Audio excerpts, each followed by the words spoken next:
Right. Hi, everyone. Welcome back to the Change Your Mind podcast, where we explore personal development, spirituality, and science. I'm your host, Chris Ashley. I'm really excited for my guest today. She's unlike any guest I've had on the show, and I think resilience is going to be the name of the game today, but we'll see where the conversation goes, as always. First, couple quick announcements. Head over to the links in the show notes. You're going to find a lot there. You'll find ways to connect with my lovely guest. You'll find ways to find me on social media. You'll find my website, find ways to sponsor the podcast, link to my book, Change Your Mind to Change Your Reality. It was endorsed by 3 people from the film The Secret: Marcy Shimoff, Michael Beckwith, Bob Doyle. It's endorsed by John Gray, who wrote Men Are From Mars, Women Are From Venus, and a lot of other amazing people. And I've got 2 TV shows in addition to this. So if you're more into the metaphysical kind of woo-woo side of personal development, definitely check those out. The links are in the show notes as well. And as always, this podcast is part of the Los Angeles Tribune Podcast Network. We are doing phenomenal things in personal development. We have amazing events, both in person and virtual, pretty much once a month at this point, with incredible headliners. So come join us, be a part of the community. What if the one thing keeping you stuck is the way you think? Welcome to Change Your Mind with Chris Ashley, the podcast where science meets spirituality and mindset becomes your most powerful tool for transformation. I'm Chris Ashley, author of Change Your Mind to Change Your Reality, trainer, speaker, and lifelong seeker. For years, I battled trauma, depression, anger, chronic illness, low self-worth, and the weight of old stories. Until I discovered how to rewire my mind, reconnect with my divine nature, and consciously create a new reality from the inside out. This show is here to help you do the same. Each week, we explore the intersection of personal development, spirituality, and science, diving into topics like healing, emotional mastery, entrepreneurship, resilience, and the quantum nature of reality. You'll hear powerful stories, gain practical tools, and real conversations that will help you change your perspective, get unshakable confidence, and live the vision your soul has always known is possible. Whether you're navigating a major life shift, building your dream business, or seeking deep healing and alignment, you're in the right place. So if you're ready to break through, take back your power, and create a life on your terms, this is your moment. Let's break free from the patterns that hold us back, awaken to who we truly are, and rise. Your transformation starts now.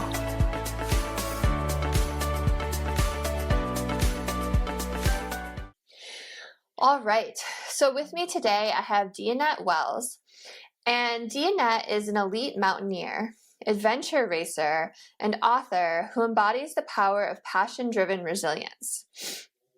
One of fewer than 500 people to conquer the 7 summits, including Everest, Kilimanjaro, and Denali. She's also raced 150 plus miles across deserts, biked across America, and competed in multiple ego challenges and ultra marathons worldwide, many televised. She's also a mother of 3, and she is an author who wrote a memoir called Another Step Up the Mountain. So welcome, Dianette. I'm so happy you're here with us. Thank you. Thank you for having me. That's a pretty badass list of accomplishments. I always start my episodes off the same way, and that's by telling guests what your origin story is. So what is it that even made you want to do all of these things that most people would never dare to do? It was one small thing that I did with 10 of my friends, and that was climbing Mount Whitney in California. And that one thing changed the entire direction of my life. And I think that when we're doing something that we're supposed to be doing with our lives, that things just flow and happen. And that one thing was what started it. And how old were you when you did that? I think I was 28. Okay. Oh, wait, sorry. No. You know what? I wasn't. My youngest was 3. Sorry. So I think I was 32, but I did it in 98. That's what it was. I knew there was an 8 in there. So I did it in 98, and I was 32 or 33, whenever it was. And you were already a mother, which is pretty amazing. Yeah. So before that, you hadn't wanted to do any extreme sports or adventuring or anything? Like this totally awakened it? I grew up in a flat town, La Mirada in California. I could see the mountains of Big Bear covered in snow from my kitchen window. But, my mom worked full time. She was a single mom for a lot of it. And as soon as I left high school, I went to college and was working 3 jobs, 7 days a week. So, yeah, being an adventurer I didn't have time to even think about something like that. But driving to Mammoth to ski with a boyfriend in high school is the first time I saw Mount Whitney. And I knew someday I would climb it. Wow. Very, very cool. Were you scared that first time, or was it exhilarating, or what was it? Both. I didn't know enough. I didn't know what I didn't know. None of us really did. It was just a group of housewives mostly who, Love it. and this is kind of before the internet, so it wasn't like I could look up on blogs and see what people were doing. I look back and I can't believe we got as far as we did, but 6 out of the 11 of us summited, and it was one of the most fun things I'd ever done. So I was hooked right before I hit the summit and I could see the summit. Like that was it. I was hooked. Amazing. Have you ever had any like close encounters where you were like pretty afraid? Oh yeah, many times. I mean, I've had out of body experiences. I almost drowned in a race. I've seen the white light. I've had some definite experiences. A lot of those are listed in the book. But yeah, you don't do extreme sports and, somehow get away perfectly unscathed for 26 years. I mean, I'd love for you to like tell us some of those stories, Um, especially the white lights or almost drowning. Almost drowning. That was in Borneo when they had first tested the race course for Eco Challenge. They had done it kind of in the dry season, so the rivers weren't raging. So now we're there however many months later in the rainy season, and we are swimming in absolute whitewater rapids. One of my teammates and I went over a rapid, and you aim for the V. And we aimed for it, went over, and went straight down into a hole. And I immediately popped out of my body. I could see exactly how we were positioned. We were being forced back up against a rock underwater. It was me, my teammate, and then he had tied our backpacks on a rope so we could swim without being encumbered with the backpack on. And he would just pull the backpacks. And that rope was holding me against the rocks, and the churning water. And somehow we were both regurgitated up at the same time, grabbed onto a boulder that was out of the water, and kind of forced ourselves out of that churning water. And we just looked at each other and started laughing that, can you believe we survived that? And that was one of many instances where I thought, okay, this is it. Wow, I mean, in a way, like having that out of body experience might have saved you because you knew how to position yourself, right? Or how to grab things or I think it made it so I didn't panic. And as I was out of the body, I literally said to myself, after all this is how and before I could say die to myself, we were regurgitated back up. So I was in my body when I knew to grab the rock. yeah. But Wow. I think if I had stayed in my body when I was under the water, I might have panicked and not made it. Who knows? I don't want to know, but it happened as it did. And yeah. How did that experience or any other kind of like near death experience change the way you view life? It kind of mellows you out a little bit. You realize big things aren't as big as they seem, and that, okay, on to the next adventure. I had a race, another eco challenge in Fiji in 2019. I was deathly ill after that race, went into a hospital, and my fever was so high that I saw that white light. And I was kind of excited, like, oh, that's the white light they talk about. But as I was looking into it to kind of like scope it out further, it very calmly closed with this overwhelming message of not yet. Hmm. And so I was left with this feeling of, okay, I'm going to have fun while I'm still here. It's not the time yet. Okay. I was, I was grateful to still be here. I was fine to have gone, but I was very grateful. Like, okay, let's see what more I have to do. Yeah. Does it take away your fear of death at all? Um, Probably. I mean, two kind of, well, the first, in Borneo could have been a violent death, and it wasn't. I was out of my body before. And I've read so many books on the afterlife and all of that. And they say when you are about to have a traumatic death, that you're pulled out of your body before you feel anything. Yeah. So I can say in my case that happened. But yeah, I'm not afraid of death at all. Yeah. And I skipped the part of your bio that you've actually gone through like a pretty devastating loss yourself. Do you mind sharing that story? Um, well, there's a movie about my son on Peacock called American Daredevil. It's also on Tubi called Born to Fly, Johnny Strange. And it has his whole story. He was a wingsuit pilot. He had climbed the 7 summits by the time he was 17. He was an amazing extreme athlete. He'd gone big wave surfing at Nazaré. I mean, just a very gifted athlete. And he passed away wingsuiting in Switzerland. Yeah, that's so devastating. I'm so sorry for your loss. As like a mother, that's so hard. Yeah.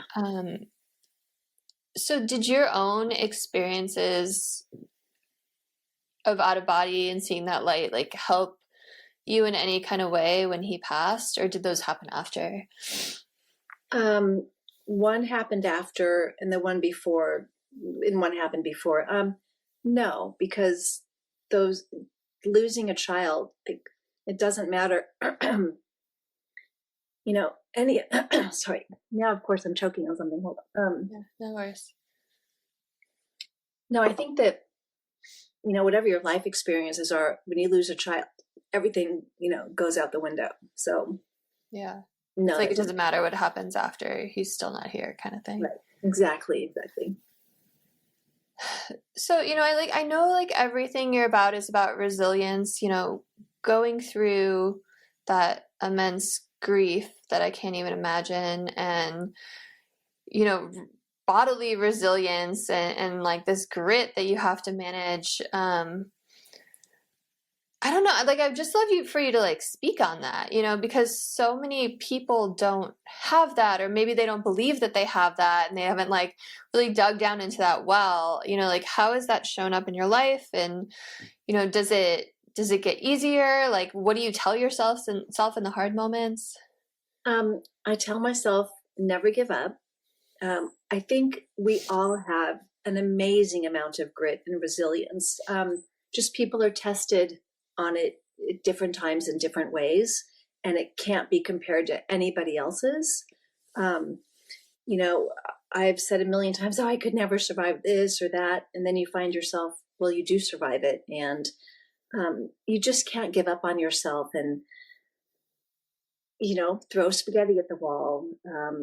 Just if you need to take a day where it's just a Netflix day, whatever it takes to keep going, even if sometimes it's minute by minute, that's what you do. But we are all capable of things far greater than we think on our normal daily basis. I mean, I'm lucky that I've been able to test myself, with these physical pursuits, but most of it's mental.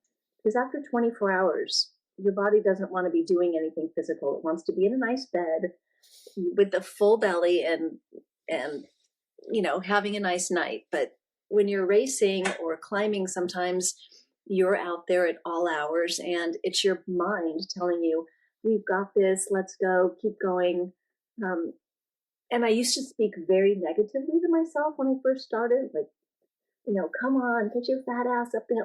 But it wasn't nice speaking to myself. And thankfully, over the years, I don't speak to myself that way anymore. It's like, come on, we can do this. And it's become a very positive voice to myself. And yeah, you just keep on going. You try to find something funny. And because laughter is a great thing for any situation. And yeah, you just trust yourself and trust the universe, and you'll get through more than you could ever imagine. Yeah, I love that. And I'm sure you learn a lot about yourself along the way, right? Oh yeah. Um, I've learned that when the guys on my team will start talking about technical things, I tune out, and um, yeah, so that stuff really bores me. But then you realize, and every time you push yourself a little bit further, the next time you do something, you already know, oh, I can do that. I've done worse. And so all all of the tests and challenges that we have in life just make us stronger for the next challenge. Yeah, I love that. So for people listening that are like, okay, that's amazing. You have this incredible mental capacity to kind of like root yourself on. Like, are there any tips that you have for building that mental resilience? Because I think you're right. A lot of it is mental.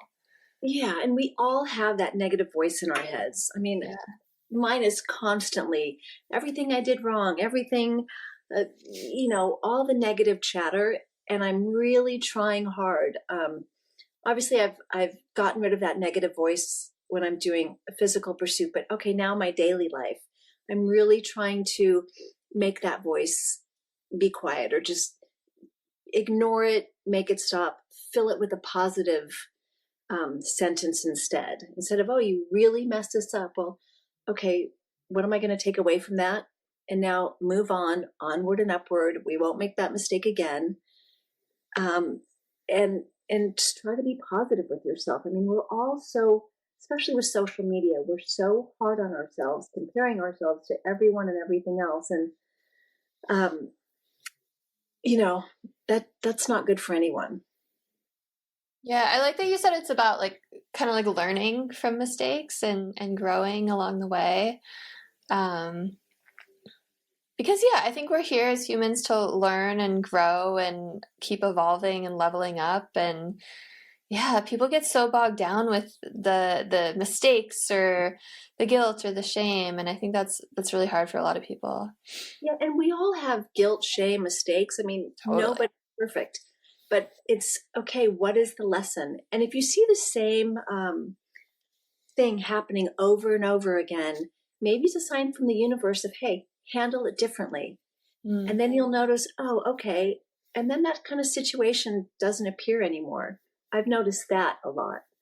Um, yeah, we just have to remind ourselves that no one's perfect and we are going to make mistakes. It's how do we handle the situation afterwards so that we can move forward. And I love the term leveling up. Yeah, level up your life, level up your thinking. That's a great way to put it. Have there, so you said that there's, and I totally agree, like everyone has these, their own things. And I like that you said like if it keeps showing up, it means like you still are dealing with that, right? Like there's another way to process it or to move through it or to respond. What's been one of those situations for you that like keeps showing up and you're like, oh, okay. Probably dealing with customer service numbers. We're on hold for 2 hours and they just, I mean, um, and then not screaming at the next person who answers the phone. I would say um, probably that. Just there's a book called Technology of Intention by a very good friend of Michael Beckwith, Kim Terranova Kim Stanwood Terranova, and her the things that she writes about manifesting and her intentions. So in the morning, one of the things I say as an intention is I am going to be kind to every person I have an interaction with today. Throw in, menopause and everything else. And, we can be grouchy at a certain age and hormones running amok. But yeah, if that's one of my intentions every morning, then I've just made a conscious effort to be mellow. You might be on the phone and hung up on, waiting for a service person or a customer service person, but that's okay because maybe they're having a hard day too. And, you just, kindness rules the day, I guess. Yeah, that's such a great one. And it does take work, right? And I think the way that you're thinking about it too is so great with empathy, right? Like, let's put myself in this person's shoes. Like, they don't know what happened on the phone before, and like we don't know what's going on in their life. Everyone has a behind the scenes story.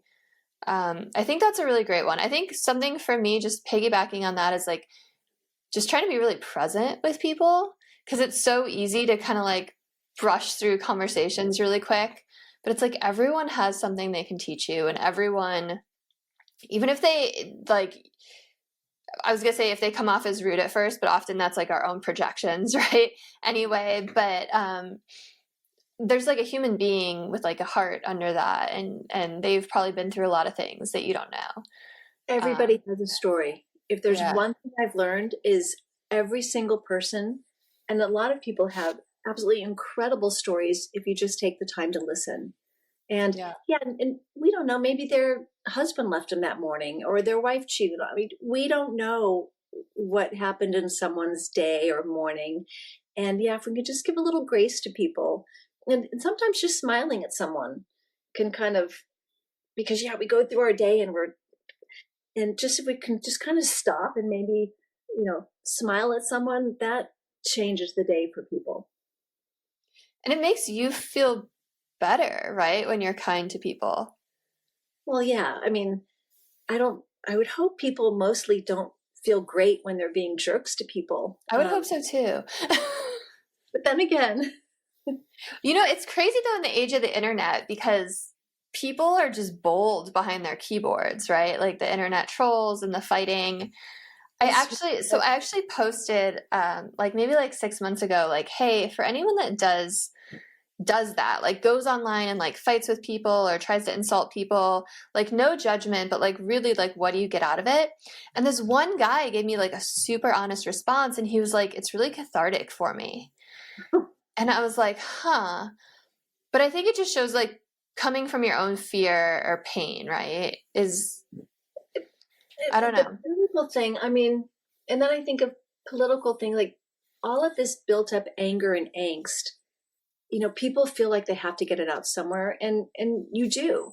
And if that is, it's just when they're personal attacks, which is, you know, like body shaming someone or things like that. It's like, yeah, what is that doing for you? There are a couple of people on Instagram who are doing the funniest thing where if someone posts something, um, this woman will look at the mean comments and see who made that mean comment.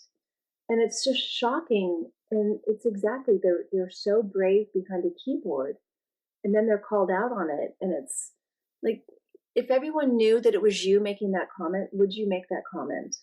And Right. probably not. My strategy, if I do respond, is to just be like as nice as possible. Because usually it kind of like throws people off, and they really just want to be like seen and heard at the end of the day, I think, right? Yeah, depending. I'm finding that it depends on the platform, but yeah, people, they're feeling shut out. They're feeling like they don't have a voice, and yeah, when you can scream into the void of the internet, then yeah, all bets are off. But it's, I think if we could talk more to people face to face, that would be a lot better. Yeah, I feel like we've kind of lost that art of face-to-face communication lately. Yeah. There's such great things about the internet, but then there's also it's I don't know, people just get so disconnected. Well, because There's you're alone. You're with your keyboard and you're alone and, not interacting with people. So and then you get wound up in your own hatred of whatever you're mad at. And yeah, it's not healthy. I hope that this next generation of kids, they're kids, like of my kids having kids, I hope their generation is not so invested in social media and just the internet all the time. I hope the next generation, the kids are outside playing again and running around the streets and being kids instead of constantly tied to these devices. Yeah. Yeah. It's something I have a 2-year-old and I'm pregnant right now, but it's something I think about a lot. Like I'm just trying to keep my kid outside as much as possible because I don't know, like growing up riding bikes around the neighborhood and just climbing trees, and it's what childhood should be. That's what mine was. And, I did not have a good home life, but when I was outside playing, and I would be gone all day long, we had to check when the street lights came on, but Yeah. I had to run of La Mirada. And the minute I got a bike, that was it. I was just gone. Yeah. I love it. Okay, so your love of outdoors started younger than 28. It started, we would go camping. We had this Cool. motorhome that I disliked immensely. I wanted to be in a tent like the real campers. And my stepdad was just an awful human being, and we were not allowed to get wet or dirty. So my twin brother and I, yes, we're camping. We're not allowed to get wet or dirty, which is all I wanted to do. So it was funny that once I started adventure racing and doing these sports, I was constantly wet and dirty and loving every minute of it. So yeah, somehow in me, in that child who just wanted to sleep in a tent like a real camper, yeah, somehow it started there, but then, with college and work, it kind of goes away. And then I was fortunate enough by that one climb with those women that I got that sense of adventure back. That's really beautiful because in a way you kind of healed your inner child and are like rewriting your childhood because you get to go out and play outside and get dirty and do what brings you joy. Yeah. What was that?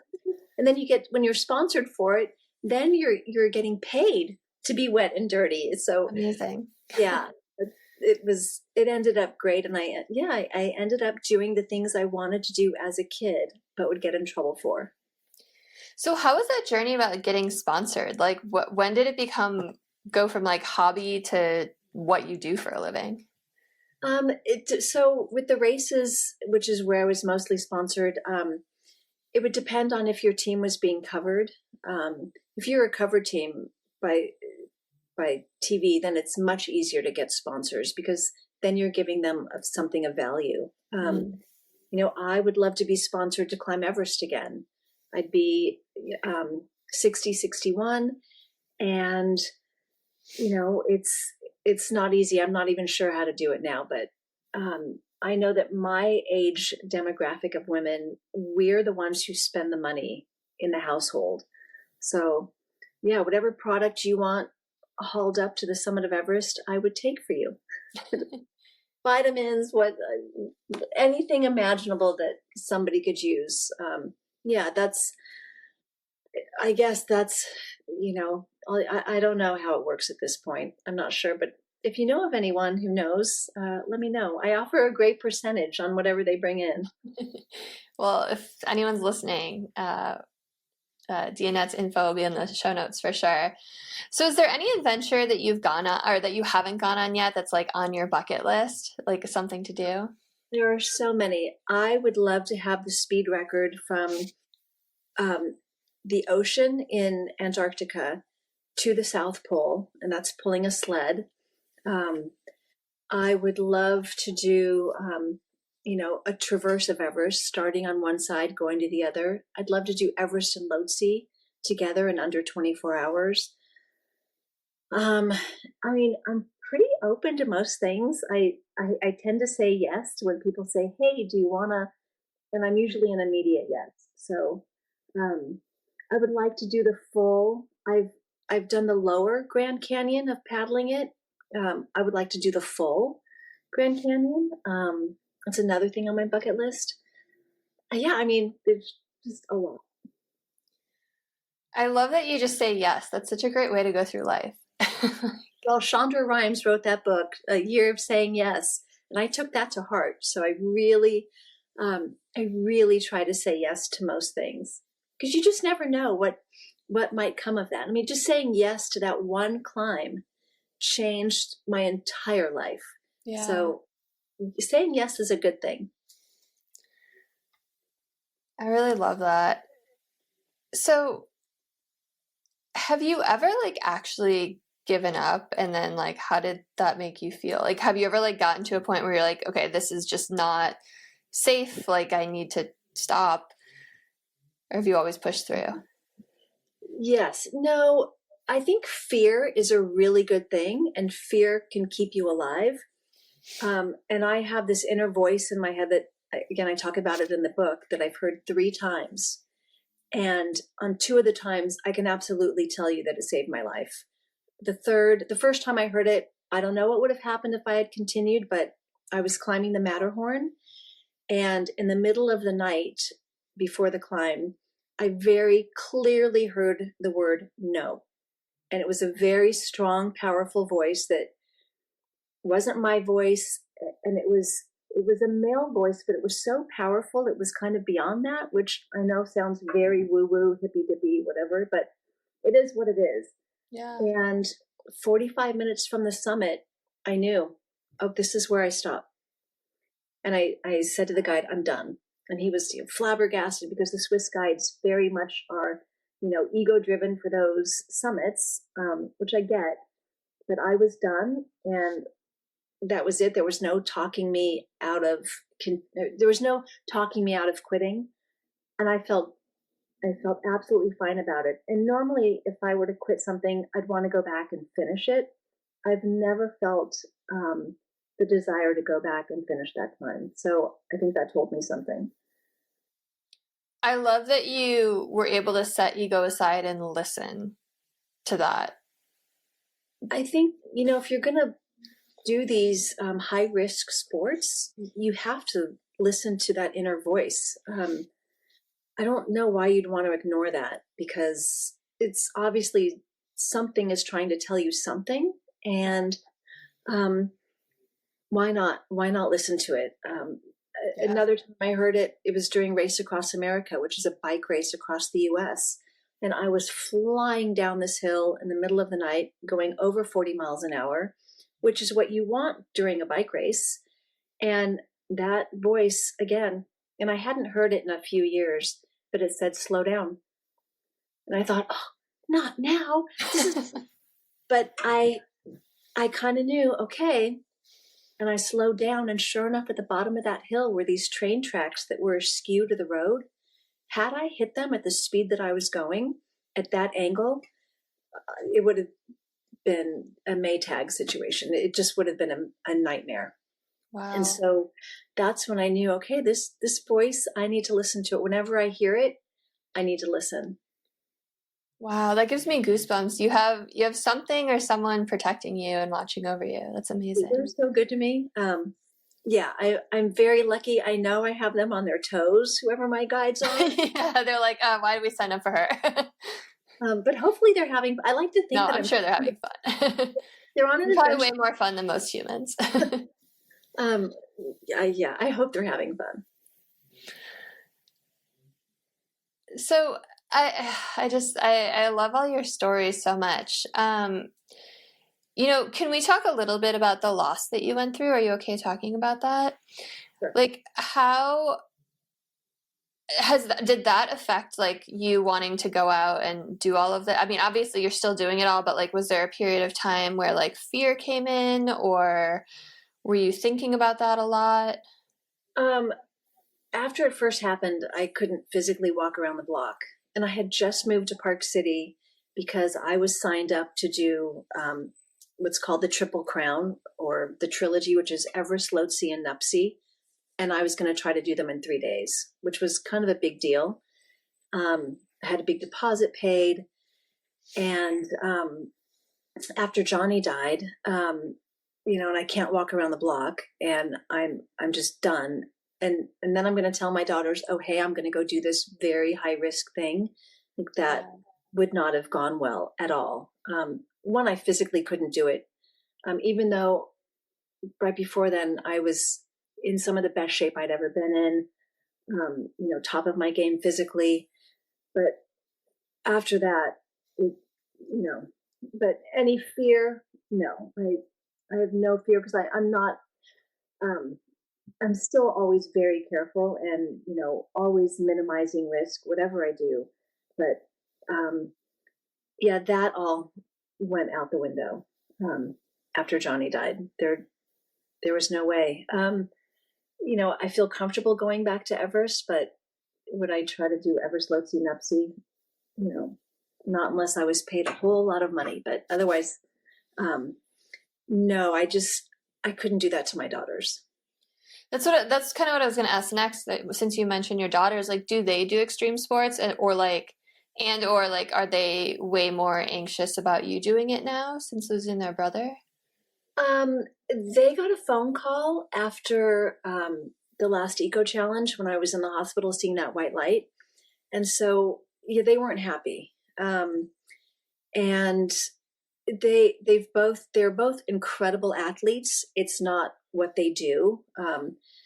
They're both very well educated and 10 times smarter than I could ever hope to be. So the sports is not what they do, but they've both climbed Kilimanjaro when they were teenagers. Um, they could probably surpass me in most sports. They're very strong, very gifted athletes. But yeah, that's just not their thing. And do they have anxiety every time you go out now, or is it just something they're like kind of used to now? I'm not doing anything. Mark Burnett stopped doing eco challenges. I think Amazon, after they filmed the one in 2019, I think they didn't know exactly what they were signing up for and how, crazy it was. There were boats flipping at sea. That's, if you want to see that race, it's on Amazon Prime. It's World's Toughest Race Eco Challenge. Okay, I have to check. And they don't even show most of the bad stuff that was going on. But yeah, I think they realized, hey, this is a really risky thing. And it's shocking that no one died in that race. So yeah, if I told them I was doing an eco challenge, they would not be thrilled. Any other adventure race, I think they wouldn't care. They wouldn't notice. Yeah, going back to Everest, is definitely going to be a problem. But we'll just see what happens if that happens. And why Everest? Why would Everest be a problem? Because it's a high risk mountain. Okay. Is it the most challenging in the world? No. Yeah. There's so many harder mountains. You've got great support staff. You've got amazing Sherpas on the south side. I've always climbed with Alpine Ascents, so we are very well taken care of. And, no one's carrying you up the mountain. You still have to perform, but I just feel like you're surrounded with the best of the best. Mm-hmm. It's not K2. It's not, if you look at the 14,000 meter peaks, there are much harder mountains to climb, but it's still, you're at high altitude. People do die. And yeah, my girls are very aware of that. Yeah. Okay, so you hiked with all of your kids up some crazy mountains. Like, how was that hiking with kids? Like, when did you start doing all this with them? I took Johnny first to Kilimanjaro. Well, and they've done Kilimanjaro, so it's a pretty easy climb. I'm just going to say I've done that one 7 times because I've gone with a bunch of friends. But yeah, for a teenager and you're at altitude, it's not easy. And I took them one at a time because I thought if I take all of my kids at the same time and they're going to start fighting and then I'm going to lose it, and no. And that way, if I went with one at a time, I could really focus on what they needed and their well-being. Yeah. And I will say it was great. I had so much fun with them. Oh my gosh, with my oldest child, there were some cute British boys who were, with another group, and that was a whole thing. And my youngest, when she climbed it, she was 13 years old. And I look back at that, and at the time she seemed, old enough. But now I look back at pictures and I think, oh my gosh, she was so little. But she did it like a champ. My son, hiked with the porters all day, every day. He didn't even hike with us. He's like, I don't want to be with you guys. I want to be with the porters. And he was amazing on that mountain. they were all so much fun to be with. And it's something that, when a kid puts that on their college application that they climbed Kilimanjaro, it's something that really helped my kids get into colleges, because it's something that, mom didn't do that project for you, or, dad didn't do that work for you. You had to climb that mountain and you had to get up there. And it shows these kids, wow, can really do something amazing. And if you have the means to do it and any desire, I say 100% take your kid or kids and go climb Kilimanjaro, because the other parents I've seen with their kids on that mountain, they're all having the time of their lives. And to be, hanging out with your kid in a tent, which, especially when they're teenagers, how many teenagers want to be with their parents in a tent? Right. The trip with them that long. So it's an amazing bonding thing. And especially for girls, when they hit that summit, that is a notch in their belt that no one can ever take from them. And I think it gives them a sense of, I'm a bit of a badass. Look what I did. And I think they tend to take less nonsense from boys later on in high school. That's just my opinion, but it's a pretty empowering thing to see your kid do that. Yeah, that's amazing. Did you start them off with like small hikes around like wherever you were living, or? Yes. Okay. But I'm trying to think how much training. I would say my son probably did the most training. My oldest did not train one single day, nor did she even put on her shoes, her climbing boots, until we arrived in Africa. But, she acted like it was a day at the park. She had no problems, but youth is all I can say to that. Yeah. I'm not sure how much my youngest trained, maybe a little bit, but not much. Again, they're kids and they have that stamina, but it's a pretty nice schedule. Again, Alpine Ascents, when they go, they have one extra day on the itinerary. So you see most of the group not really getting the altitude sickness that other groups who do it a little bit faster have, because the more you can acclimatize, the better you feel. Right. So my kids had that advantage of, they weren't rushed up the mountain. They were eating really well, amazing food the whole way up. And so, yeah, it kind of depends on who you're going with. You're kind of making me want to hike Mount Kilimanjaro. I do love Africa's amazing. Did you like spend time in Africa with them before or after each trip? I was there a couple of days beforehand, so we got to see Arusha. And then afterwards, except with Johnny, because if Johnny had to sit in an enclosed car for 3 days or 4 days on safari, someone would have been thrown out of the Jeep.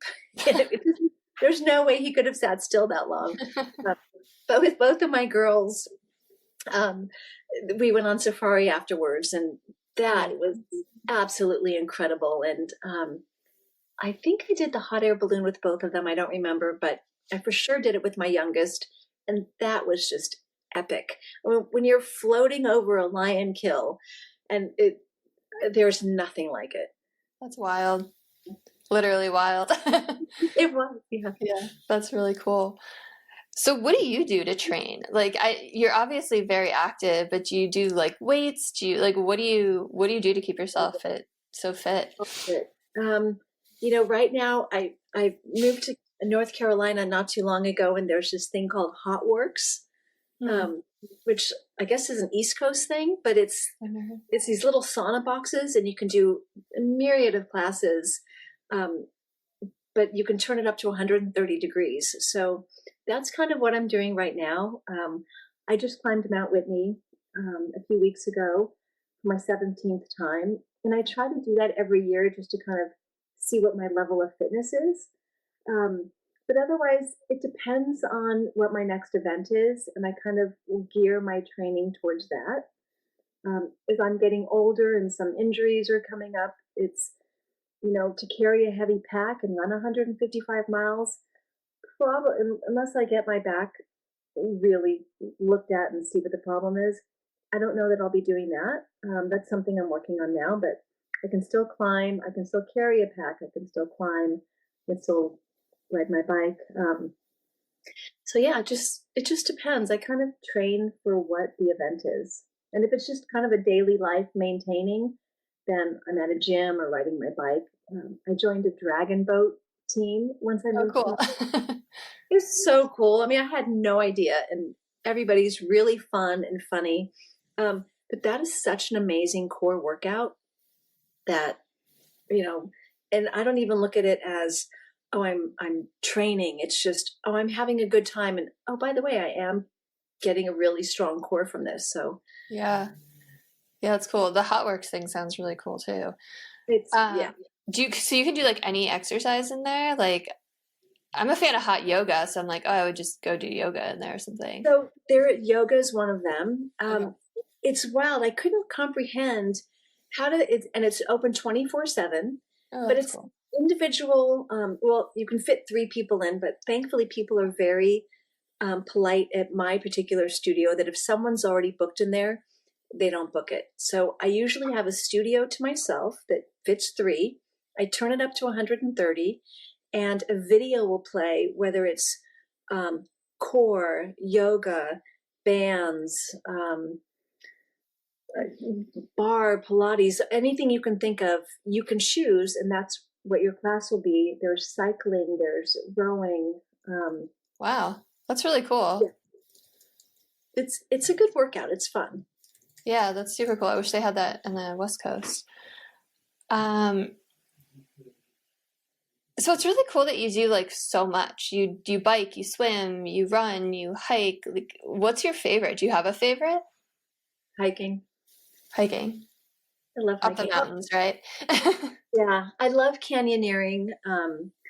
I love my favorite thing in the world to do is jump from boulder to boulder up a river or down a river. Okay. Um, I don't know. I clearly remember doing that as a kid and thinking this is the greatest thing ever. The Narrows in Zion, one of the most spectacular, beautiful places I've ever seen or been. I guess I really love whitewater rafting too.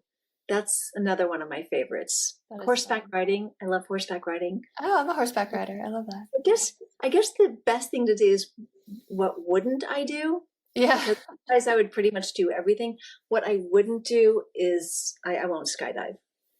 Okay. I would say, or big wave surf. I won't do that either. Smaller waves, sure, but big wave surfing and skydiving, no. Why skydiving?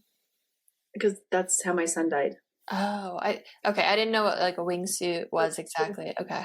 Kind of the same thing. One leads to the other. Got it. Yeah, I'm not a huge fan of heights. Okay. Um, so, I like being attached to a rope that's attached to a mountain Yeah. because it's some level of, oh, there's a plan B if someone falls. Right. So, yeah, I think the only things I would say no to are, skydiving and big wave surfing. Yeah. I'm almost thinking like I'm sure eventually there's going to be something where like people can go out in space or do something like wild like that. Like, would you do something like that? Um, It's more of an Again, adrenaline thing than a workout, but yeah, not a fan of, heights. So the okay. space thing, no, I like Earth a lot. Yeah. Put me on a mountain or in the mountains and I'm very, very happy. Yeah. But yeah, space does not interest me at all. Yeah. I'll leave that to the astronauts. Yeah, for sure. Amazing. Well, you're so much fun to talk to and you're very inspiring. And I just appreciate you. Is there any other message that you just wanted to get out to listeners today that just about resilience or anything that you want to share? I think the main thing is that some day is not a day of the week. It never comes. So if there's something you want to do, no matter what it is, I don't care if it's doing a puzzle, knitting, climbing Everest, doing any climb, just do it. Sign up because there are always a million excuses not to do something. And all you need is one reason to do it. And that's because you want to. And that is all the reason you need. So sign up for it. When your kids are older, I hope you take them to Kilimanjaro. I think that would be amazing. Yeah, I mean, it always sounded really intimidating, but you kind of made it sound accessible. So it is.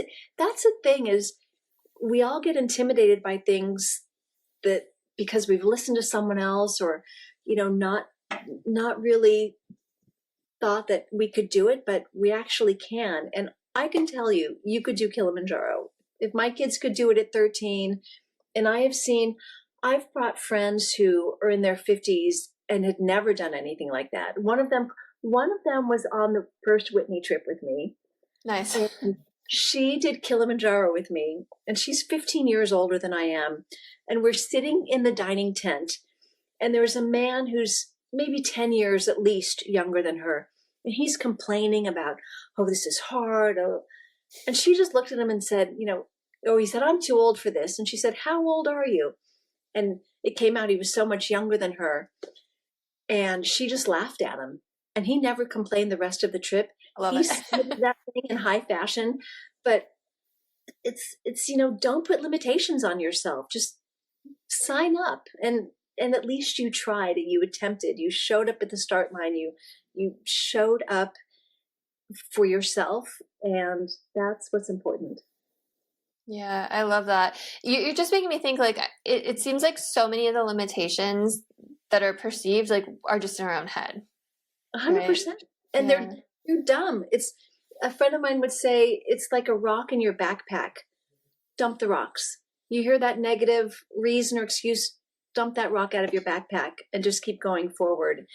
And again, that 5K that you've always thought about doing, so what if you walk it? Sign up anyways. Maybe the next time you do it, you'll be shuffling and jogging. I mean, we're here to improve ourselves and, level up, which I have to start stealing that. That's what we're here to do. I mean, why not? Just, why not? Yeah, I love it. Amazing. And if people want to connect with you, where can they find you? My website is dianettewells.com. I'm on Instagram, Facebook. Reach out. I'd love to hear from people, especially, if they have questions about climbs or, a good thing, what's a good first thing to do. I've got a great climbing company, a couple of them that I highly recommend. Reach out. I'd love to hear from people. Amazing. And again, what's your book name? I have it in my notes somewhere, but Another Step Up the Mountain. Another Step Up the Mountain. So yeah, everyone check that out too. Oh, I like that it's yellow. That's good. That stands out. Yeah. Where is that picture taken? This is coming through the ice fall. I know those look like clouds, but it's actually ice. That's cool. And that is the ice fall of Mount Everest we had summited.